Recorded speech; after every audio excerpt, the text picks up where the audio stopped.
Some show up at Keeneland just to be beautiful, some for the burgoo. Me, it's because the best handicapping challenge on God's green earth is right here in Kentucky. Star horses come from Florida, California, and New York, Arkansas, and Louisiana, all to what undoubtedly is the greatest horse racing melting pot in America. Into the stretch at Keeneland, and Flight Line just moves right by. Life is good. Win here and you've done something. Love what you do and you'll never work a day in your life. That's Keeneland. Now, let's get handicapping. And welcome in, everybody, to the Keeneland Look Ahead. I'm Jeremy Plonk from Horse Player Now. Day 13 of 15 on the spring meet ahead of us, coming up tomorrow on Wednesday, April the 26th. We're here each night, 8:30 Eastern, to give you a live preview of the next day's card. If you don't catch us live, you can always catch us on demand thereafter on all the social media channels for Keeneland and for Horse Player Now. We've got 3 days left of racing, Wednesday, Thursday, Friday, before action in Kentucky switches to Churchill Downs. We all get geeked up for the Kentucky Derby, but 3 big days left at Keeneland. And the cards are all set, folks. Everything is drawn. We already know the entries for all 3 final days of racing. So if you're looking for that leading rider chase or that leading trainer chase, it's important. There's so many here at the end of the meet, and you want to handicap accordingly. We already know who's got what and what they might be able to pull off in terms of the mathematics here over the next couple of days. We'll review that, let you know that there's a $32,747 carryover in the Super High Five, which will be race number 8 on an 8-race card. Coming up here on Wednesday. So not a super high five player per se, but there's only a 9-horse field. It's a really quality field in the last race on the card. And, you know, 32,000 in the carryover might entice somebody in there who doesn't normally play the super high five. We'll talk about that race and the entire card in just a bit.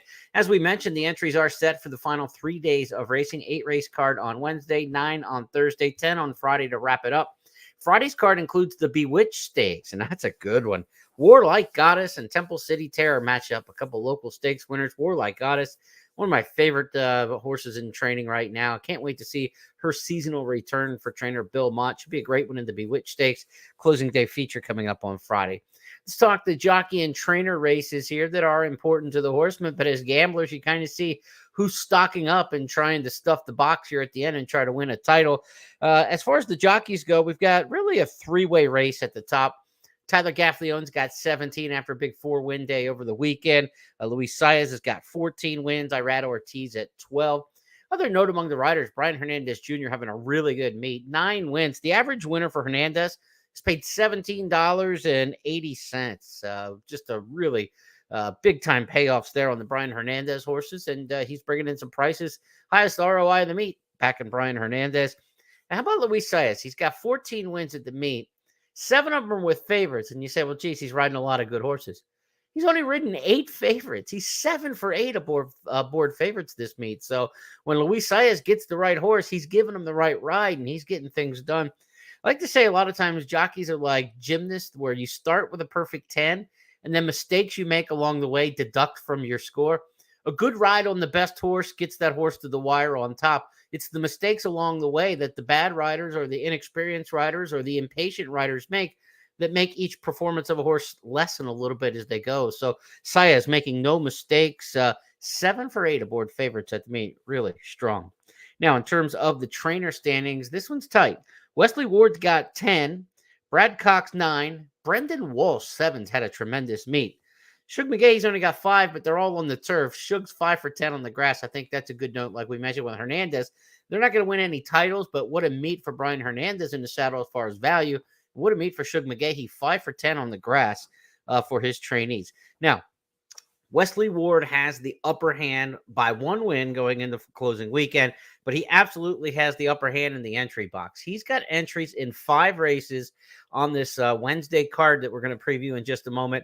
4 of those are morning line favorites, and I think all 4 of them will be odds-on heavy morning line favorites. So Wesley Ward is set to have a big Wednesday if things play to his strengths. 2-year-old races, turf sprints. He is loaded for bear on Wednesday. Brad Cox only has 2 in on Wednesday, 3 for Brendan Walsh. Now, the funny thing is Cox has 9 wins. He's not going to win this title the way it looks. He's got 2 in Wednesday, 1 Thursday, 1 Friday. He's probably not going to have the numbers to push clear here. Brendan Walsh has 10 horses over the next 3 days, or 11, I should say. 3, 3, and 5. So he's sitting there with 7 wins. He's 3 behind, but he's got a lot of chances. If Wesley Ward stubs his toe on this Wednesday card, maybe the door comes open. But Ward can open up a big lead, I think, with a big day on Wednesday. Ward has 12 entered over the final 3 days, 11 for Walsh, and again, only 4 for Brad Cox. The numbers just aren't going to be there probably for Brad Cox to win the title. So that's how we get set up going into this final card of the final Wednesday card of the meet. So let's get to handicapping, take you through the big picture, and show you where the multi-race wagers line up and overlap, where my best bets on the card are, and we'll also look at all the handicapper picks from Keeneland.com and the handicappers consensus box. Here's the big picture for Wednesday, April the 26th, day 13 of the meet. Forecast for sunny skies, 68 degrees. There is rain in the forecast for Thursday and Friday, but Wednesday looks to be a good one. Pick 5 starts in race number 1. It's going to take you through the first 5 races on the card, so you see a lot of overlap on these 8 race programs. Race 2 starts the early pick 4. Pick 6 will start in race number 3. That was hit over the weekend. 2 big carryovers last week. We'll see if we get a carryover here in closing week, but we start fresh in the pick 6. Pick 5 starts in race number 4. That's the late pick 5. So race number 4 is going to be part of the early and late pick 5s. Turf pick 3 begins in race number 4. Pick 4 is going to start for the late pick 4 and the 5th race on the card, final 4 races. And then that race will also be a swing as part of the early and late pick 5s and the early and late pick 4, because the early pick 4 is races 2 through 5. So 4 different multi-race big sequences in pick 4s and pick 5s run through race number 5. Hopefully we can put together a decent opinion on that one. Looks like a big morning line favorite on paper. Turf pick 3 wrap things up in races 6 and 8. And the 8th race on the card is going to be one of my top plays of the day, so hopefully we can get there. The Ward horses are absolutely going to be big favorites. I believe it's 1, 4, 5, 6, and 7 is where Ward's got major players in terms of the morning line. So yeah, 1, 5, 6, and 7 are the Ward runners, I believe, that are going to be favored on the card. Maybe in race number 2, the Ward won't go as favorite. So I think you've got to get away from some of those races if you're going to hit some prices. I mean, if you don't like the Ward horses, then obviously, you got a chance to get some prices. But I think steering clear of them, they're probably going to hit their fair share. But I think we can get some other races around that, where race number 3, I think there's a strong barn. It's got a strong angle. I think it's something we can lean on in race number 3.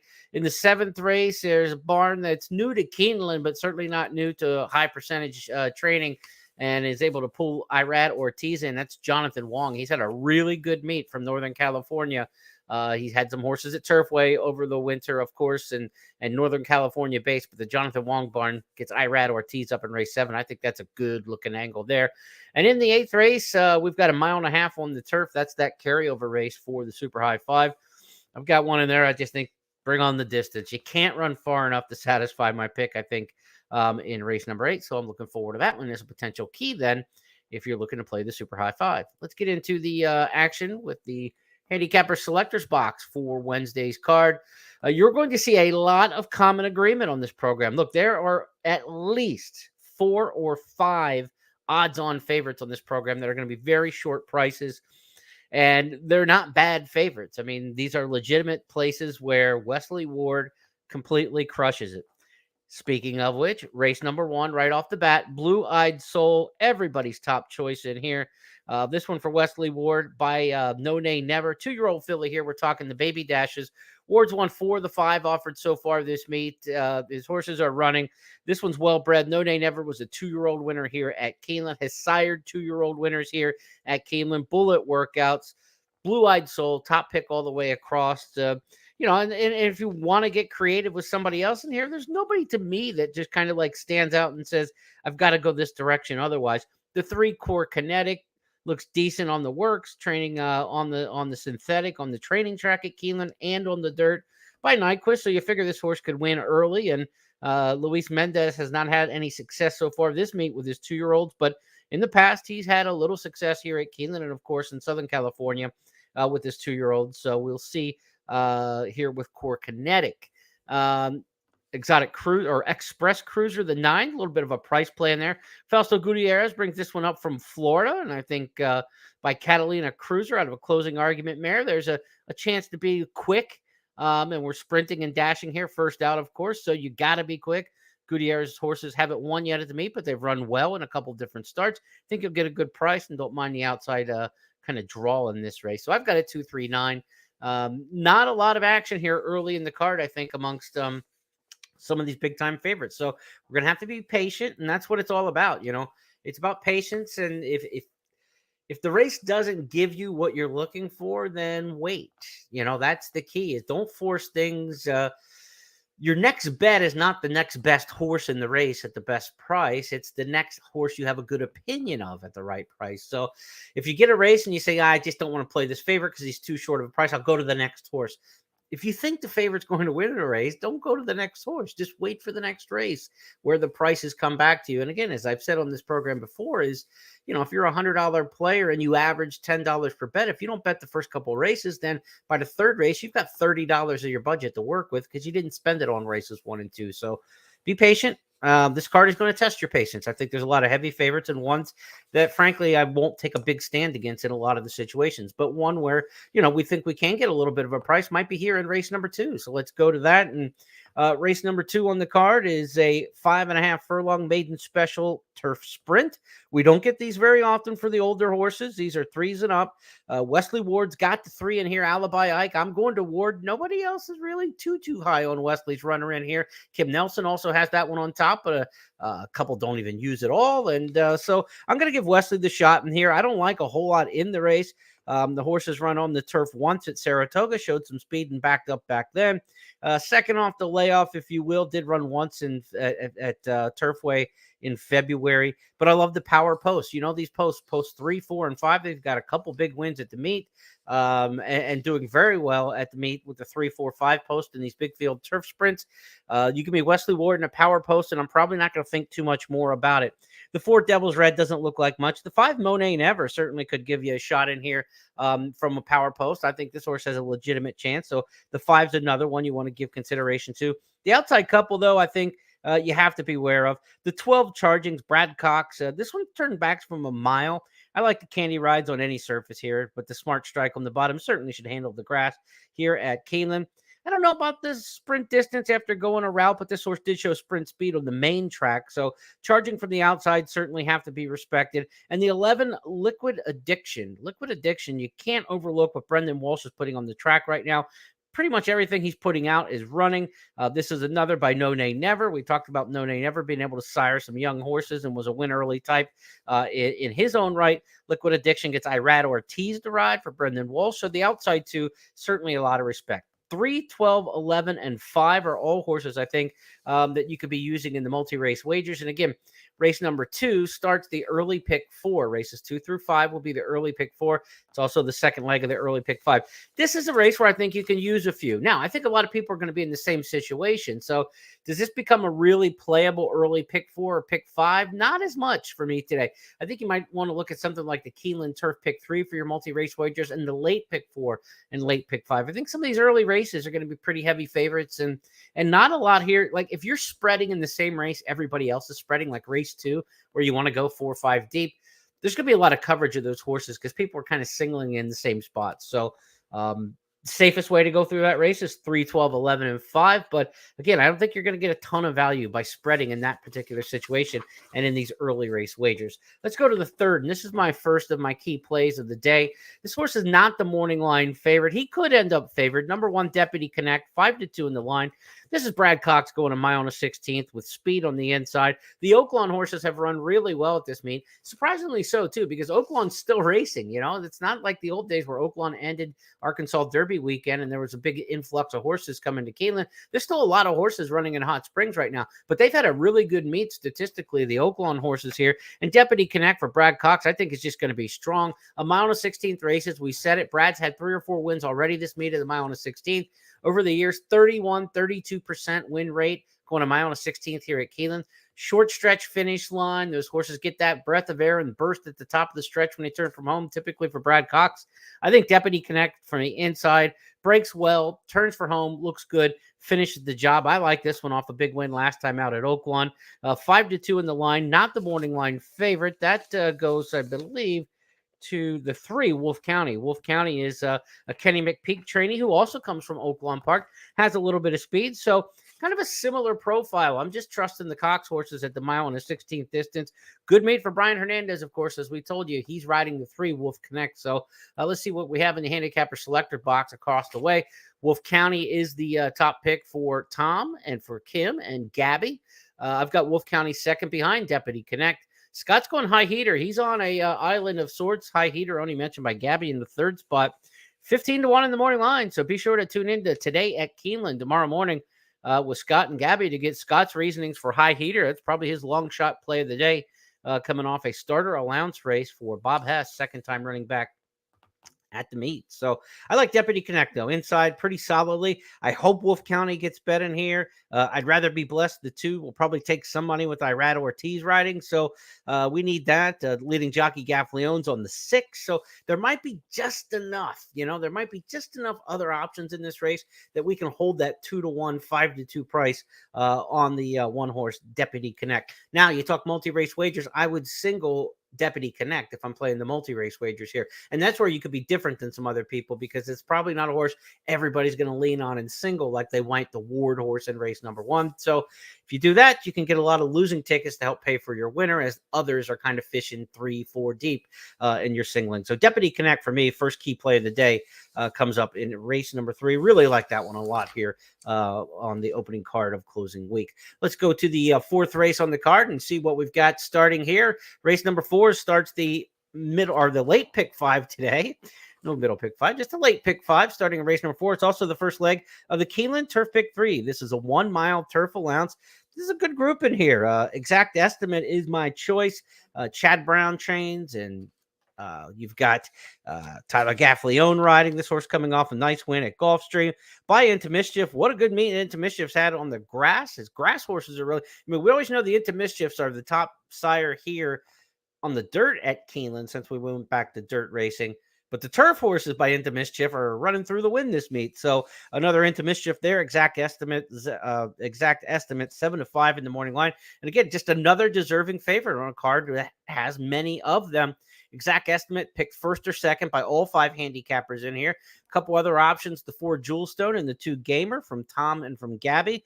I had Gamer as my second pick in here. It's Brendan Walsh. Again, everything Walsh sends out is running well. The Turfway horses, this is a strange one here, but as we get to the closing weekend here, there have been 10 winners on the turf this meet from Gulfstream. There have been 8 from Turfway. I've never seen it where it's been that narrow of a gap between Gulfstream and any track, but never Turfway on the turf. The Turfway horses are running really well on the grass this meet. So Gamer, the 2 here in the 4th race, certainly a horse I think you want to use in the multi-race wagers. I would not single Exact Estimate as you start the late pick 5. I would not single in the middle, of one of those other legs. I think this is a race where you want to go too deep in here. Exact Estimate, the 7, and the 2 Gamer. I think you can get by with those 2. I would expect Reward Knight to run a decent race. First time back for Ian Wilkes. His horses have all fired really well at the meet. But I think in this situation, it's 7-2, those 2. And if the price is right on the 2, I would have no problem at all. Gamer's 8-1 in the morning line. I would have no problem whatsoever putting a win bet on Gamer in this particular race. If you can get anything above, say, 4-1, 9-2. I think Exact Estimate's about an even money favorite, and I would take 4-1 on Gamer as the second choice in here. Too deep, but you can certainly go for a win bet on the 2 if the price is right. Now we've got race number 5 coming up next, and back to the big pictures. We tell you race number 5 is going to start the pick 4, the final pick 4 on the card. Races 5 through 8, and this is a maiden special, 4.5 furlong baby dash, just like we have in race number 1. We get 2 of them on the card. And look, this is Wesley Ward territory, and Barb Taraj is going to be a huge favorite. This is a $400,000 Into Mischief filly. Stone Street Stables, Wesley Ward, working bullets. We just saw these same connections just blow out the water the other day with the 2-year-old. Stone Street, Ward, and Into Mischief. Hard to look past Barb Taraj. And this is a horse who's going to be a very short price favorite. And when you look down the list of these 2-year-olds in this baby race, there's not a lot of other real high quality options that I think you want to turn to in here. There's not trainers who win often with these types. Nobody seems to be working in a truly exceptional fashion that you would try to knock off the Ward horse. I think Bright Work is working very well for John Ortiz, quality trainer there. out of Arkansas in the winter. And Bright Work would be a horse I think is a consideration in here. Rail Draw, you better break, and you got the 2 who's probably going to break. So if those 2 just clear off to the inside, it might be just 2-1 all the way around the track. Crimson Advocate's a horse Scott's taking on top, and this is 15-1 in the morning line. Palm Beach Downs worker, George Weaver trains. Look, Weaver, good trainer, horses working well, Palm Beach Downs. Luis Saez, excellent rider, of course. But over the years, one of the really strongest statistical angles is in these 2-year-old races, they almost all have a Keeneland local workout.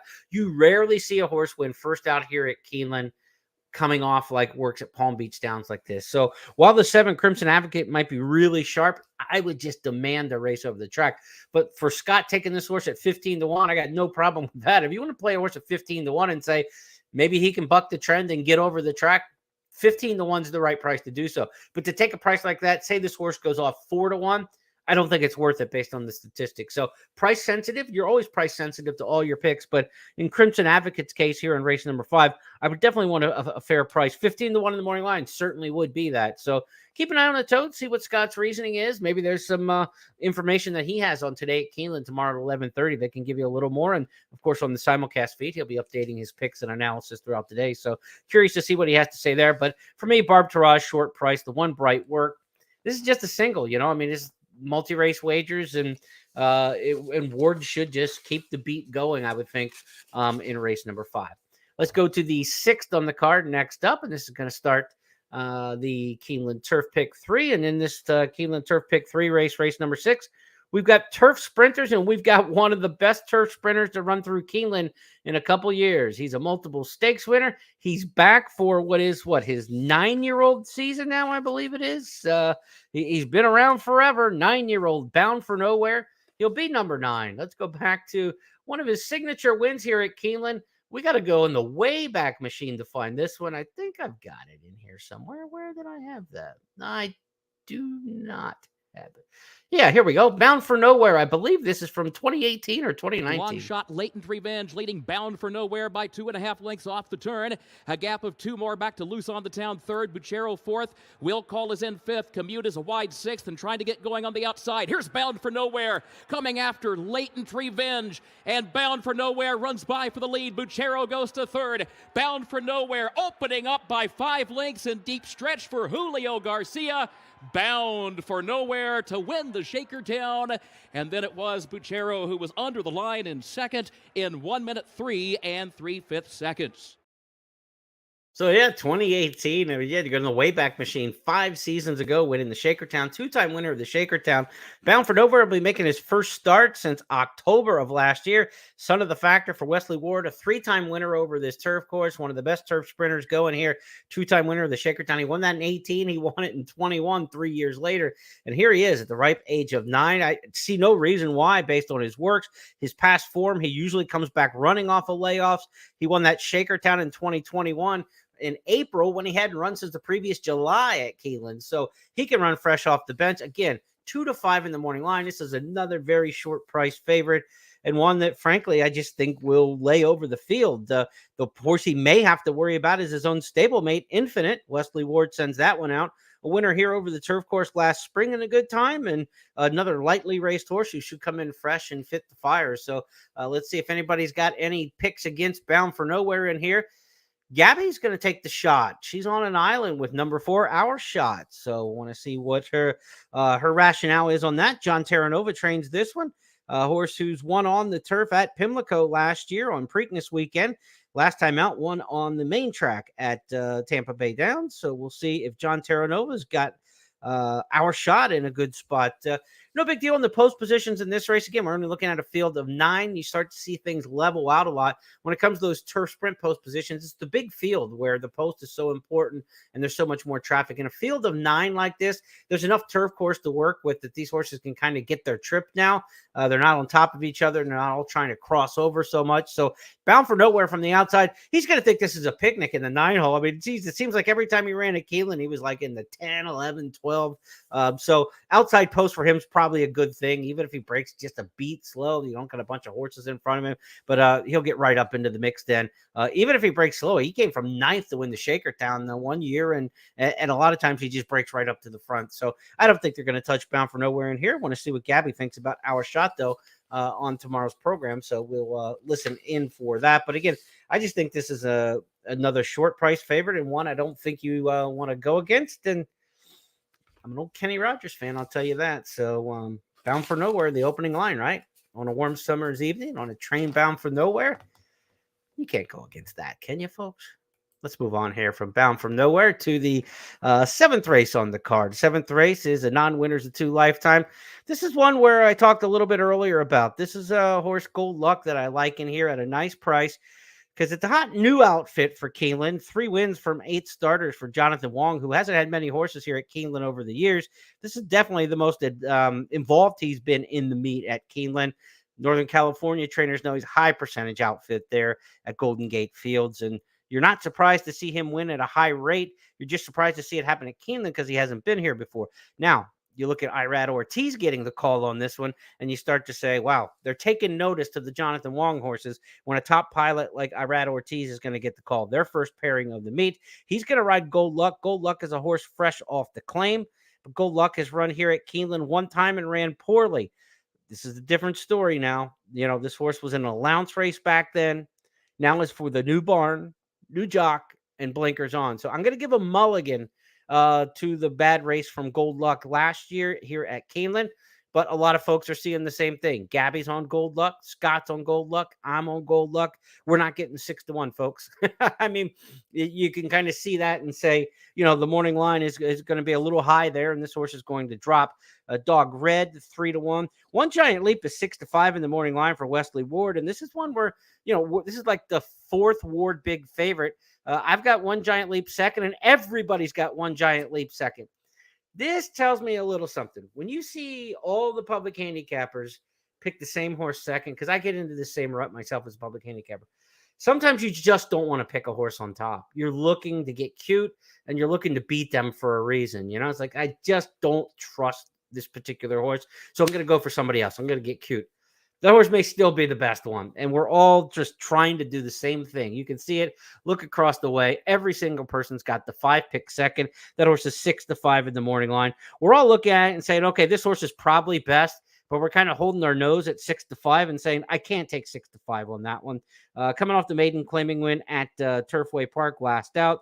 Again, it's Wesley Ward. He's going with Rodriguez. So if he wasn't going with Rodriguez and he was going with a name rider, everybody would probably have the horse picked on top. That's just kind of the way it is. So you're like reading between the lines and saying, well, why is he giving Rodriguez this mount when he's got Rosario, he's got Irad, he's got all these options to go to here at Keeneland. But Wesley Ward wins with a lot of off-Broadway jockeys. Julio Garcia and company come to mind over the years, winning a lot of races here at Keeneland for Ward. So One Giant Leap and Gold Luck, the top 2 in here. The 6 Dog Red is a horse for Robbie Medina, the former Shug McGahee assistant, who broke his maiden at Turfway and then last time went long in a mile, back to 6 furlongs for that one. But this is a non-winners of 2 lifetime. I like to find the horse who has the best maiden win on paper. And to me, that's Gold Luck. I'll take that 50,000 race at Churchill over the maiden special weight wins that I see on paper at Turfway. So the 50 at Churchill, I like better. So I think Gold Luck has the best maiden win on paper going back to last September. That's my pick in here, but definitely 2 and 5 are the horses in here. Now, if you're going to play a late pick 4, late pick 5, you got Barb Taraj in there, probably 2-5. You got Bound for Nowhere at 1-5. You know, you can't use One Giant Leap in here at a short price and try to play this late sequence. So for me, I would take Gold Luck, but I don't think we're getting the 6-1. We're getting a clear second choice in this race. Wesley Ward's going to be favored in here, maybe a little higher than 6-5, but we're probably looking at 3-1 maybe on Gold Luck and not the 6-1, because we're all looking to do the same thing. And if 5 of us are looking to do the same thing, a lot of you out there are probably going to end up doing the same thing too. Not because you're following us, but because that's just the natural inclination in this situation. And two, there'll probably be a little Ward fatigue as we get later in the card, right? If you've already seen 4 2-5 shots from Ward during the day, and if one of them gets beat or 2 or whatever, you're probably going to be a little bit less likely to fall in and trust that horse in race number 7 and take too short of a price. So there'll probably be a little bit of fatigue on the board for that. Let's go to the final race on the card and look here with our picks across the way. This is by far the most competitive race of the day in terms of handicapper selectors box. There are picks on top for the 1, the 2, the 3, and the 7. Only the 2, Miss Yearwood, gets a double call. That's from Kim and also Tom. So 4 different horses on top for the 5 public handicappers in here. And this is one of my key plays. I mean, part of the reason it's one of the key plays is because there ain't any other key plays early in the card in a lot of spots, just being honest. But I like this horse in here, Bravo Kitten, for a couple of reasons. Good races over the track, right? 2 turf races for this horse, Bravo Kitten, here last year in April. 2 good finishes at a mile and a 16th and at a mile and 3/16. And I said, you could just bring on the distance. There's not enough distance on the track for this horse. Buy Kitten's Joy out of a Dynaformer mare. Anytime I see Dynaformer in the pedigree in these mile-and-a-half turf races at Keeneland, I'm in if the horse has any form at all. And this horse has good form. So Bravo Kitten, good post draw. Remember, we're going 3 turns at a mile and a half here. So you want to save some ground on that first turn. I know it's kind of a like throwaway. They're all just trot in the first part of the race, but why give up ground and run farther than everybody else? So good post position towards the inside. The horse doesn't fall too far out of it. There's really no speed to the inside. Bravo Kitten may just get over to the fence and be able to save ground under Saez. I love the 3 in here. Bravo Kitten, best bet on the card for me. And it's the carryover here in race number 8 for the Super High 5, 32,747. Again, I'm not a big Super High 5 player, but there's 9 in this race. There's not like 12, 14. So the difficulty of hitting it goes down. And normally you'd say, well, then you're not going to get the payoff you should because it's a smaller field size.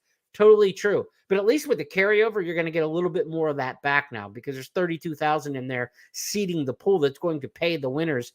So that might offset the field size a little bit in terms of getting a fair price. But if I was singling Bravo Kitten on top, then I want to mix and mingle underneath. I think the 5 and the 1 are horses that we definitely want to have in there. And across with the other handicappers in there, the 7 and 2 are obviously logical. So 3 over the 5, 1, 7, 2 would be the way maybe to cover this pick 5, the Super High 5. Keep the 3 on top, use 5, 1, 7, 2, box them in 2nd, 3rd, 4th, and 5th. And take a shot here at the Super High 5 on the final race, $32,000 in the carryover. That's going to wrap up our handicapping show for tonight on the Keeneland Look Ahead. A reminder, first post 1 o'clock tomorrow. Track conditions should be excellent for racing, fast and firm, I would assume. Certainly at least good turf, but maybe firm. 68 degrees, sunny skies are in the forecast. There is rain in the forecast for Thursday and Friday. We'll get to that and discuss that on tomorrow night's show when we look ahead to the Thursday card. But that's going to wrap things up tonight. Bewitched Stakes on the program for closing day Friday. All entries are out, so even if you're not playing tomorrow at Keeneland, go get your past performances and start studying ahead for Thursday or Friday when you do have the availability to play the races. We'd love to have you along. We'll see you tomorrow night at 8:30. Good luck, everybody.